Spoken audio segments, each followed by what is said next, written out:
Hey folks, my name's Oli Wood. I'm head of DevOps for a company called Synthesia. We turn text into realistic video of people. So for the next 10 minutes, I'm going to smash through at great speed and with too many words on screen, zero to the world, or how to find your feet with the tech when joining a new company or project or other orientation type exercise. When you join a new company, I think you've got about 30 days, this sort of golden period of being the new person. And if you're careful, you can use that time to become more like the go-to person. By the end of that 30 days, I think it's important that you've got a really good grasp of where all the things are, how they fit together, which ones are important, who's important in terms of those services. You've got a really good idea of what you're responsible for, and you've got a plan for the next 60 days. Ideally, you've also delivered a ton of little bits of value through those 30 days as you've gone along as well. Other caveats and context to this talk, it hugely depends on the scale and stage and size of the company you're joining, and the structure and the role that you're joining into. This talk is extremely systems orientated, not people orientated. That's primarily because sometimes the people aren't there. You may be joining a project that has come in-house from a third-party vendor. And so that's a worst case scenario. And not everything in this talk will be appropriate in all situations. Mix and match as you go. Those first 30 days, I believe, are looping around this cycle multiple times. I've stuck a start here arrow because it always annoys me on cyclical diagrams where there isn't, it doesn't tell you where to start. So I'm going to start by skimming the surface and starting to build out an incomplete picture. I'm going to, as we go along, write down what we found on 2 key documents. The early versions talk about 4 key documents, but you can't fit all that in 10 minutes. I'm going to take action where needed. Don't want to jump in too soon because the whole point of skimming stuff is to find lots of the most important thing to work on. And periodically, we're going to stop and make sure we are working on the most important thing. Just keep driving it around that circle. For those of you who are familiar with it, this is effectively a sort of NAF version of John Boyd's OODA loop, the observe, orientate, decide, and act loop, which is actually he developed with in the context of dogfighting planes, very different to IT, but I'd highly recommend going and read about John's life and the OODA loop itself. There's 2 key documents I've talked about. I'm going to dig into them in a moment or two, but there's a service map that lays out what's running and how it's all connected. And there's a 2x2 to-do matrix. Difficult to say, very important to build. First, I want to talk about where you might want to develop these documents. I'm a person who has to talk and write to think. So in my case, I tend to use an internal wiki, and I tend to keep it on the private pages of an internal wiki until I'm roughly happy with it, and then I start sharing them. That means it keeps the noise within the business reduced, but you may want to take that one step further and just work on these locally. You may just want some searchable text files, or you could even go properly old school and use index cards and an A4 pad.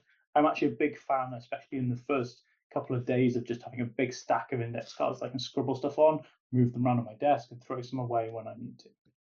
So let's dive into that first document. The service map, in my head, looks like a stack of these cards, and each one is dedicated to a specific service. It gets you everything you need to know about the service in one place. So it's got the service name and all its other names, because everything has at least 2 names. It's probably was a POC, it's probably got a colloquial name. It's got a statement about what it does. Systems do lots of things, but what's the one sentence that says what this service does? It documents who uses it, who builds it, who runs it, who can make decisions about it, because there are often different groups of people, effectively, who are the stakeholders, and are any of those missing? It looks into where does it do stuff, where is it in version control, where is it deployed to, where does it get built and run, and where does it connect to, and where is it connected to from? So what does that dependency chain look like? Make notes on the data that's in it. Is there PII? Where is it? Is it backed up? Have we restored it? All the sort of GDPR type questions. And then lastly, and operational questions, really critical stuff. And then on the top right, I've got the tick box of the gang of three. Is it critical? Like if this disappears, does the business blink out of existence? Is it scary? It's very important data in it, and we're worried it would leak. And is it unloved? Has this thing not been built and shipped in a year? That's probably time to bring your focus to it if you've got one or more of those boxes. 2x2 to-do matrix is a standard classic bit of consulting. It's a 2x2 matrix, urgency running horizontally and importance running vertically. You're going to come across a ton of stuff that needs doing when you start picking through systems. You don't want to lose any of that. You don't also want to just jump straight on it in front of you. So I try to throw it into one of these four boxes. If it's important and it's urgent, for example, your database is not being backed up, probably want to get that done as soon as you can. So make a note of it, make time for it, probably just do it. The bottom right, you've got things that are urgent, people need them to happen now, but they're not actually that important, they're not that impactful. So for example, your database password might be 300 days old. You're right, we do need to update that. It's not, the world is not going to end if we don't. So delegate it potentially, or time box it. Have Friday afternoons for cleaning up the urgent but not important stuff. Top left, you've got things that are important, but they're not yet urgent. So they're slightly more strategic. And these are the things where you could be able to schedule it. For example, the database might be, it's going to be running out of disk space very quietly. And you do need to do something about that, but you probably don't need to do something about it today. And then lastly, you've got the stuff that is not important and not urgent today.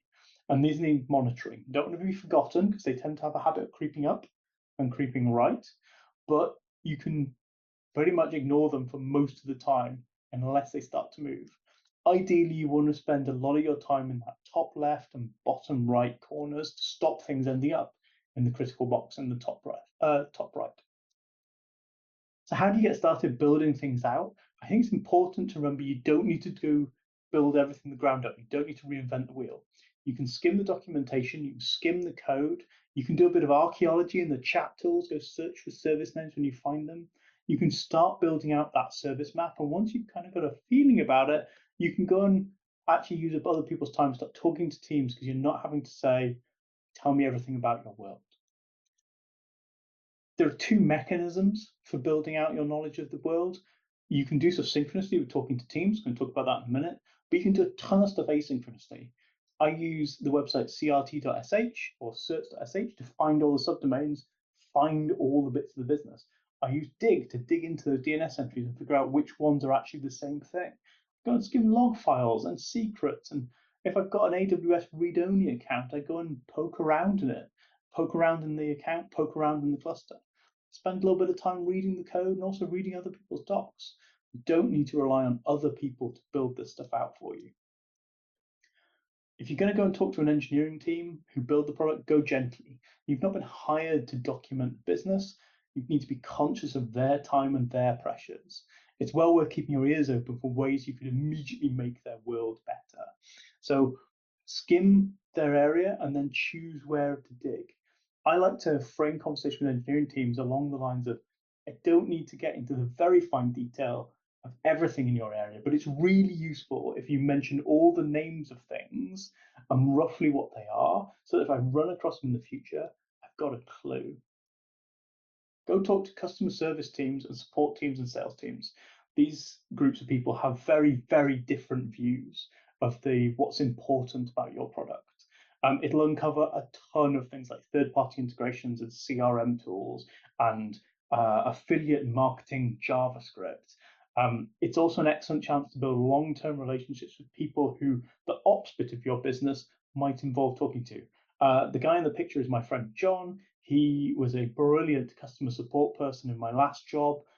We only met a handful of times over 8 years, but he was my rock for figuring out why some stuff was broken, because he dealt with stuff day in, day out, customer facing. Go and talk to finance and legal. This is my little hidden gem, I guess.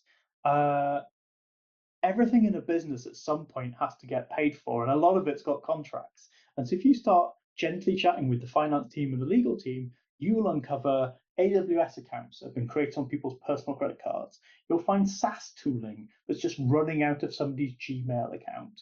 You'll find duplicate systems because two people bought the same SaaS tool and didn't realize somebody else was using it. You'll find POCs that were bootstrapped on credit cards and are now part of production. You'll find production systems that have been totally forgotten about. Legal and finance are the secret to uncovering shadow IT. So you've spun round through this a few times. You've started to build stuff out. It's definitely a point where you need to take a deep breath, step back and look at what you've got, look at that service map, look at your to-do list, start trying to spot some patterns. What's missing? Where's the hole in the map that you know there must be something there, but you can't figure out what it is yet? The payment system, the invoicing system. Look for islands, systems that seem to have no connections or dependencies. Look for lists that are missing a specific entry. There will be the unknown unknowns, and you can start to smell them by the time you've been through the process a few times. Definitely keep an eye out for what's scary. And if you need to, stick in that top right of your 2x2 and potentially just pause and get it done. And also start to carve out the stuff that isn't your job. You can't fix everything in a company, but sometimes some things are very important, potentially very urgent, and nobody's actually noticed them yet. So maybe you need to talk to people about it, or maybe you need to actually carve out that area and say, I found this thing and I'm going to own it and I'm going to make it better. And then eventually you have to wrap this stuff up. It isn't your job to document an entire business, but hopefully this kind of naturally starts to come to a conclusion. So the 2x2 to-do matrix quickly becomes planning and scheduling type stuff, or even just a daily running order. Some of the documents that you've generated might end up being formalized. So things might end up in something like Backstage as a service register, for example, or just better documented pages and wikis and repos. If you've built up data registries that you've gone along, that can start to drive some new compliance situations that you may have in the business, or DR plans, or even just make GDPR actions better. And if nothing else, then at least hopefully you've given the next person a bit of a leg up because they're not going to be coming into this totally blind. So, in very summary, because I'm well over my time, go broad before you go deep. Keep it pretty light until you really need to get hardcore on a service. Don't reinvent the wheel and stand on the shoulders of the people who came before you. Use what you've uncovered to drive how you make the biggest difference to the business, both now and in the future. Build some personal relationships as you go. People are much more important than systems. And don't carry on doing this forever. Once it becomes academia, it is totally pointless. 80% is good enough. All right, thanks, folks. Come at me in the questions. Bye now.